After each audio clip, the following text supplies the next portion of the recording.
Hey there, how's it going? What's up, everybody? Irish Orangutan is here to pass along what you need to know to get better at Madden and grow your MUT team. Enjoy the show. So let's take a look at this offense and see what we've been able to do. The most recent and the addition that I'm not the most happy about is David Bakhtiari out here at left tackle. He is the player that I was able to get through solos for Team of the Year. He fits in my offense pretty well. I'm going to need to upgrade, but I'm going to have him fitted in right there until I can get someone that's 98 to 99 overall. I'll be talking about exactly why I haven't upgraded some of these positions as well. And to be honest, there really aren't players that really stand out completely. At the backup left tackle position, I have Garrett Bowles. I have had him for quite some time. I've been using him when I use overload sets and put in a tackle instead of a tight end. He's been very, very efficient at mauling people over. He's really good at run blocking. Pass blocking isn't the best, so I wouldn't have him as my all time starter, but he does work really well for chemistries also. At the left guard, I have another Nat. Offensive line is one thing that I have kind of kept up with, but it isn't the thing that I've kept the most elite throughout the year. He is someone that I got through the gauntlet. As you can see, he really is just about as good as every other guard that you could get. You couldn't really get someone that was the 98 to 99 overall unless you had a theme team just kind of bolstering that person up. So he fits in very well right there, not costing me any coins towards my team. As Chase Royer came into the game, I kind of got him as quickly as I could. I have every Redskin that's kind of bolstered up a little bit. Josh Norman and Swearinger excluded. I'm going to be working on them in the coming weeks. But with Royer, he helps with chemistries, and he was actually my starter for a short amount of time as I sold off one of my left guards.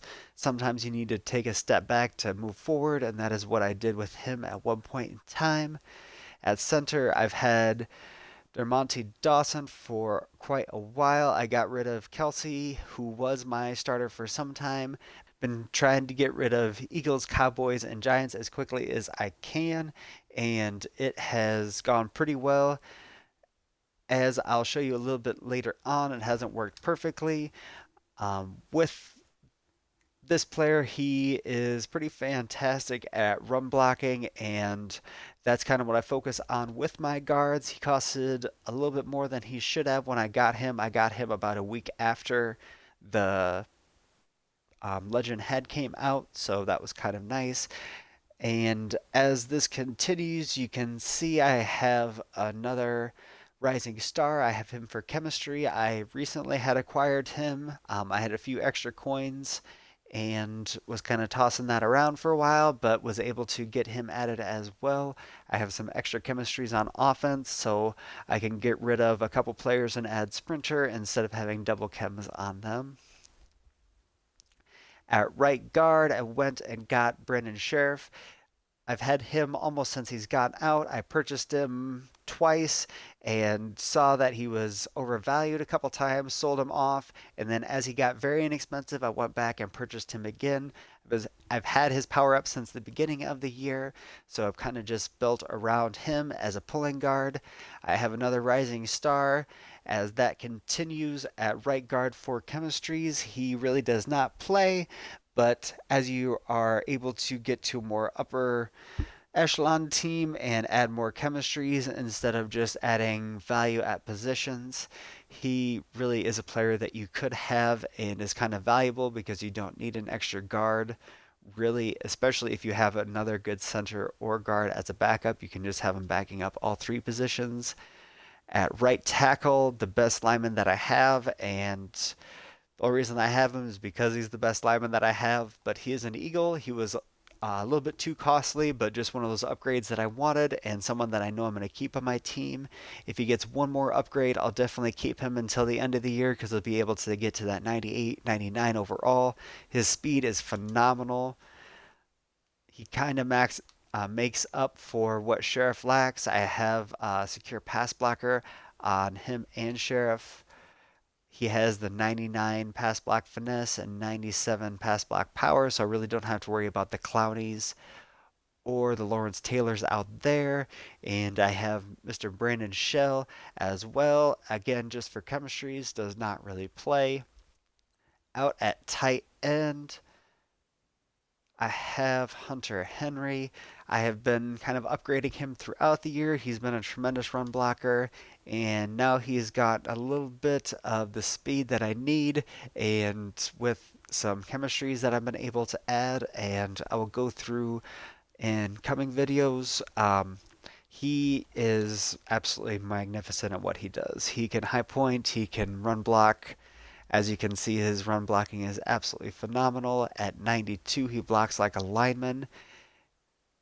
I've just recently kind of invested in a lot of training as it dipped in the market and bolstered his primetime performer up and gotten that. So he's at the 97 overall. At the next tight end, I had to go out and get the speedster George Kittle. Again, he's one of those players that I have bought and sold a couple of times. You can kind of go and get these players when they are the max at their position. 97 speed is absolutely ridiculous for a tight end at in any man at any point in time. Later on in the year, there'll be 99 speeds, but it'll be a while. And he's wonderful. He doesn't add to my overall at this time. Some of these backups do not. Shell, just going back and talking about him, I've actually had him for a while. His Rising Stars really bottomed out around Christmas. Around certain promos is a really good time to get these players. If you go back and get them a week later, then there really is a dip because people are excited about the next promo and the next thing that is coming. Third tight end that I have is Delaney Walker, another really good run blocker. I've had him for a while and have been having him and Henry kind of with Jordan Reed, who is now on the bench, go up all year. He has double chemistry since he's a team diamond. He's been a wonderful asset and starter for most of the year. He's a little bit short, so high points aren't the best for him, but in almost every scheme he fits well because of how well he can do everything and how well he can run block.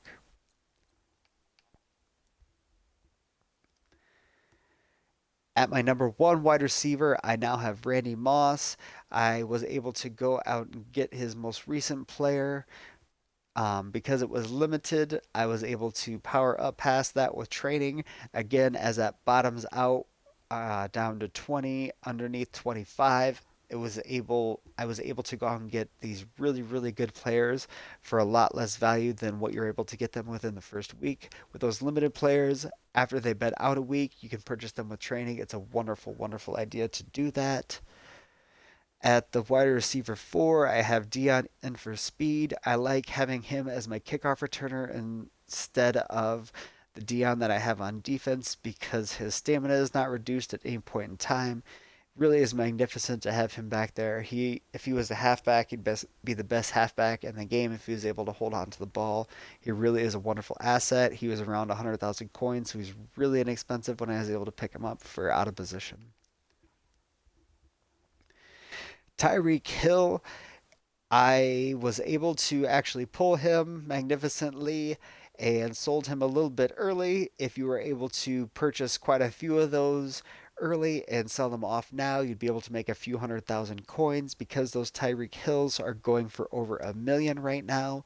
They were selling for around 800,000 or less than that when they had first came out because there were so many of them, but now that market has been reduced. A lot of the Team of the Year players are going up. I have him sold off, but at this point, he is at 99 speed, and he wouldn't be able to get to the 98 or 99 overall that I am now looking for. So at this point, he's perfect for what I have him do. If I would put a zone run on him, he'd be able to spin, and at this point, I don't think that's necessary. At my starting halfback, I have Barry Sanders. He is the only player that I have his jersey hanging up on my wall. He is magnificent little pinball and have him now up to 99 speed as well and 99 elusiveness. He, in my mind, is the best running back in the game right now in Mutt and one of the best running backs of all time. So it was wonderful to have him in my backfield. I have had him all year, but have not always had his best card. I had his 89 overall power up for quite some time and have slowly been upgrading as my coins have allowed. Ricky Williams, the man everyone has, he is free.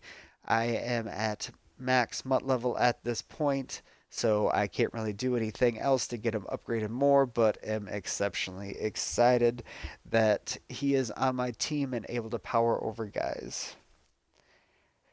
Tariq Cohen, it would be really cool to have a power up pass for him and build up with the cards that he now has because he would be a wonderful speed bag out of the backfield and have good hands, even though his hands in this game are not as good as they should be. Just have him, as I don't really need another running back here, and there are other ways to get running backs onto your squad. Don't really need him other than chemistries, and it works out perfect for my third slot to have him there. He was my third down back for quite some time. When he had first came out, I got his Rising Star, then got the chemistries on him. At that point, I had base defense and I believe zone run. So with those two, it bolstered him up quite a bit and made him a really fun running back to go with. At this point, I put go deep and West Coast as I don't use him at all. He's just there for the chemistries. And my kind of pride and joy slash enemy sometimes, Michael Vick.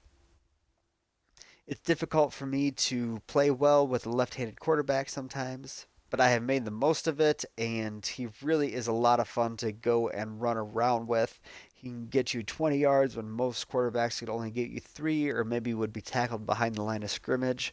I have had him slash had him as my backup throughout the entire year. Again, I had him just powered up, and as other quarterbacks were a little bit better than him in some people's minds, his lower cards got less expensive, and I was able to purchase those then and was able to play through and had quite a bit of snow and was quite flush with snow through the Blitz, excuse me, no, the Zero Chill promo. I was able to get him up to the 98 and then powered him up, and now he is 99. Overall, he is a great asset to my team. The player that has cost me the most money probably throughout this year, Patrick Mahomes.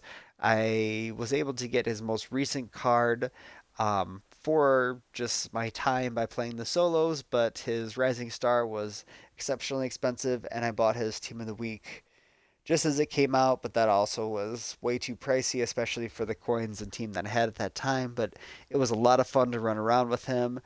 He throws a magnificent ball. As you can see, he is very good at throwing the deep ball with the 99 throw power. But now that I have Michael Vick,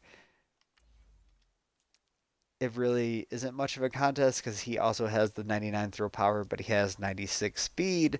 So you want to have the 96 speed on the field. At the fullback position, I actually use both of my fullbacks when a lot of people don't use either. Devlin, I use as my lead the way running back. I really hope he gets another upgrade with his team continuing in the Super Bowl. He really is magnificent. I've had him for a long time. I've had him when his heavyweight just had dipped in price. It really is important to go and get your team upgraded when other cards come out if you are no money spent, because if you aren't spending the money to engage in the promos straight away, it is going to be a lot more expensive to do that, and you're going to be wasting a lot of coins when you could just wait a tick and get a lot more value a little bit later on. But with my other halfback slash fullback, Franco Harris, I use him a lot in third down situations, and before I got Barry all the way upgraded, I used him even more. I was definitely not early to the boat with Franco. I did not think he would be the man that I wanted because I thought he was kind of a jack of all trades, but now that I've got him on my team, I've kind of been using him as that and been blocking and passing situations, and he's quite wonderful at that as well. As their tight ends have gotten faster, he's not nearly as valuable in some of those situations, but he is very good out of the backfield still. And people really don't expect you to run with him. So when you do, you can probably get 3 or 4 yards before you can get touched, and it's a really good situation. At wide receiver number two, who runs some of the over the middle, more dirty routes, Julio Jones. He is someone that I kind of, again, was not early to the party with.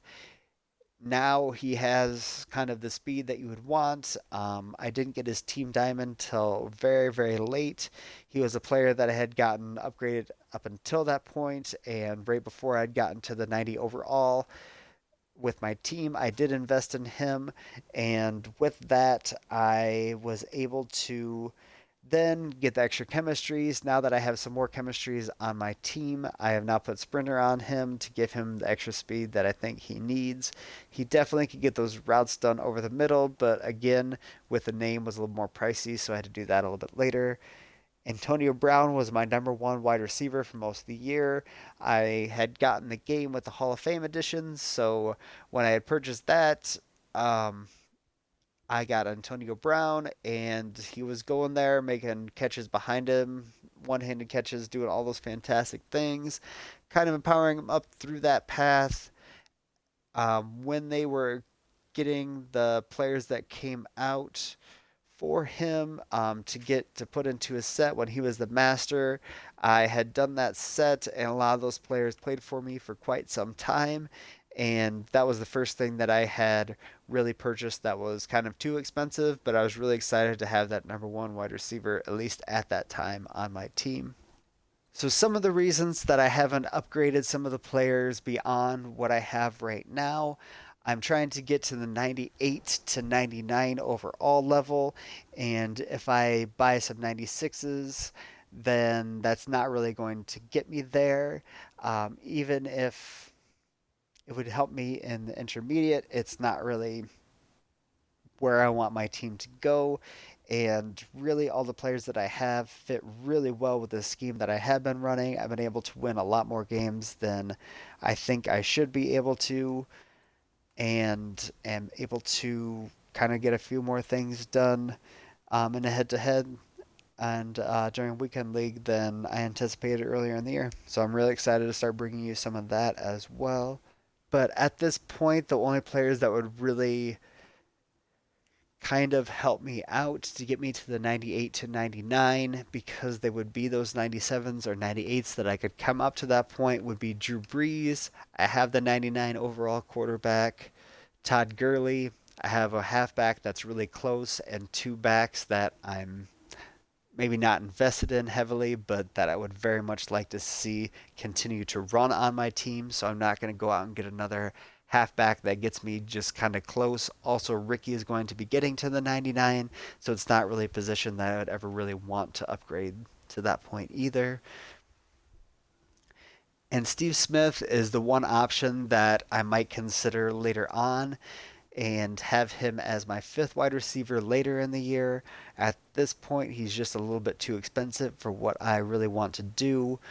He would be able to get me to a 98, 99 at one of my second or third wide receivers, but he's just not the player that I want or need. His run blocking skills would help me, but he's just too expensive at this point for what my team needs. These three wide receivers, along with Kittle, are absolutely magnificent in getting down the field. Dion, I don't run as much because his catching skills aren't as great, and some of the cornerbacks that you see online sometimes can keep up with that. I do love to pound the ball from time to time and slow the clock up, so guys usually don't get tired. If I do have to run no huddle, I'm confident that my other tight ends can come in and do well, along with my backup wide receivers at this point also. I wish you all the luck in growing your Mutt team. Let me know below what your offense is looking like. I'm excited to see what you're at and hear if you've been spending any money on yours. Make sure to check out the defense with me next week. I wish you all the best. Take care, everybody. Thanks for checking into the Irish Orangutan channel. Keep coming back to keep getting better at Madden and growing your Mutt team. There will be at least 5 videos up a week, so make sure to like and comment on each of those. Be sure to subscribe to see them all. Come by Twitch to engage or hit me up on Twitter. Take care, everybody. Much love.